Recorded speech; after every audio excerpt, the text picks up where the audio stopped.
তো আসসালামু আলাইকুম। আজকে যাচ্ছি আমি নদীতে ঘুরতে। তো নদীর দিকে দেখবো কি কি আছে।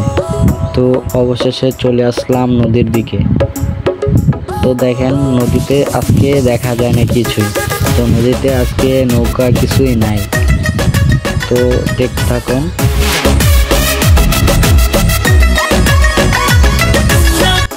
তো আমাদের নদীতে ঘোরা শেষ, এবার রওনা দিলাম বাড়ির দিকে। তো দেখেন বাড়িতে যাইতে যেতে অনেকক্ষণ সময় লাগবে। তো অবশেষে বাড়ির কাছাকাছি।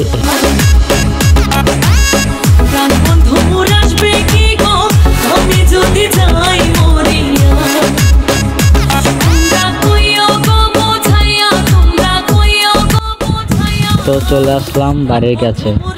তো অবশ্যই বাড়িতে চলে আসলাম, এসে দেখি লাউ গাছে কত সুন্দর সুন্দর লাউ ধরছে। তো ভাবতেছি আজকে বিকালে লাউটি বেচতে নিব বাজারে। আর আপনারা কমেন্ট বক্সে বলে যাবেন লাউগুলা কত টাকা করে বেচা যাবে।